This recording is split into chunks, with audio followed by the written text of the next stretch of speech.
Now, the seizure in the credit markets, the fact that credit has just dried up, well, let's just remember, well, I'm going to just continue with mergers and acquisitions activities. I'm going to find out how bad is the M&A market right now.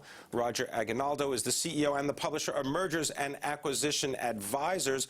Roger, it's no secret. Welcome. First of all, there's no secret that the credit crunch has hurt companies' ability or banks' ability to finance takeovers and transactions. How bad is it really? Well, it's actually very bad, especially for the big transactions.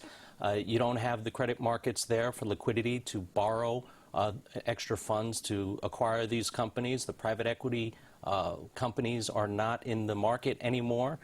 Banks being squeezed aren't lending to each other, so there's not a lot of acquisition debt to make these deals happen. So what kinds of deals are happening? Is it more distressed situations, companies having to recapitalize? Is it basically fix what's broken? Well, I think that's where it is. I mean, M&A happens whether you want them to happen or don't for a variety of reasons beyond just financial or getting additional money into a company. An owner may be selling, for instance.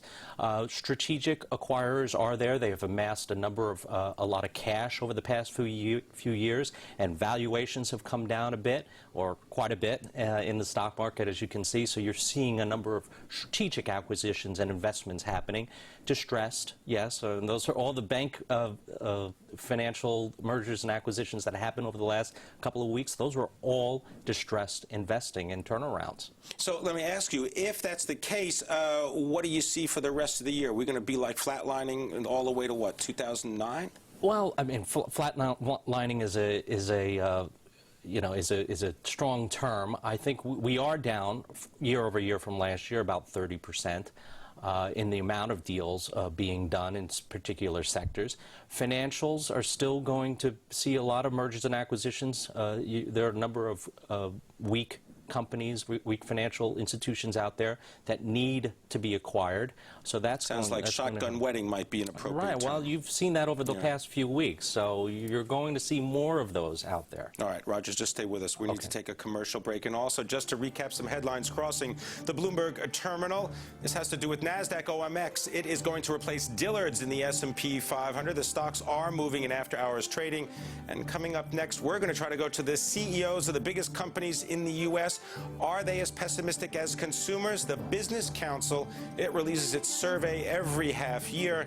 The latest results are due out in just a couple of minutes, and we'll bring them to you right after this break. Now, let's get some reaction to what you've been listening to. This has been the Business Council press conference. James McInerney, he is the CEO and chairman of Boeing, along with Jim Owens, the CEO of Caterpillar. Still with me is Roger Aguinaldo, the CEO of Mergers and Acquisitions Advisors.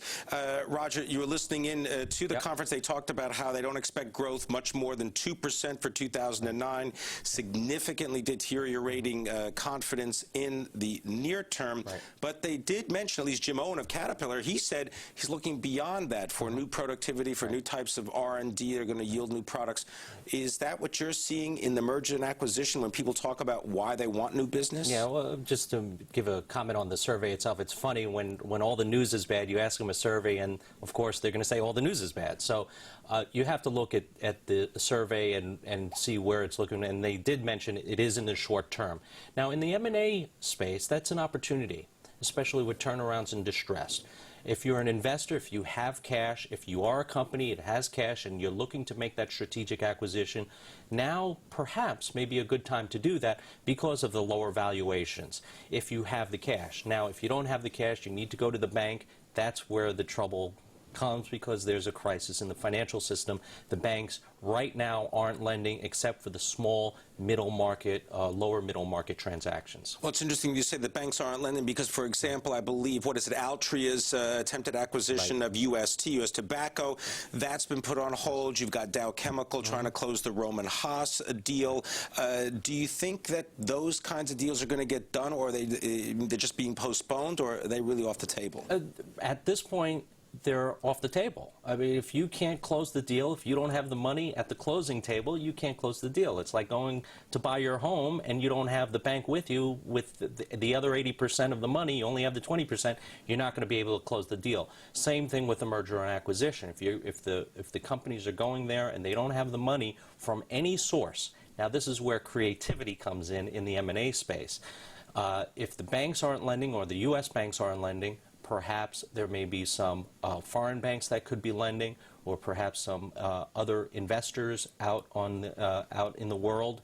Do I hear the faint echo of sovereign wealth? It could be. I think a number of sovereign wealth funds are going to be looking at some strategic or helping some strategic players be able to close some of these deals. These are not small deals. Now, with the small middle market deals, banks are lending to them if they have a relationship with them, and it's based on their own balance sheet, which just basically means the bank is using its own money. It's not going out and syndicating the debt. How's that business? How's that the loan syndication business still tight? It's very tight. If banks aren't loaning to each other, they're not doing deals. They're just taking a wait-and-see attitude. That's what's happening right now, and that's going to hurt, at least for the near term, the M&A industry. Okay. We're going to have to leave it there. I want to thank you very much, Roger Aguinaldo, coming and talking to us about M&A from M&A Advisor, the CEO. Thank you for your thoughts and your reaction to the Business Council meeting. Appreciate it. Thanks very much. Now,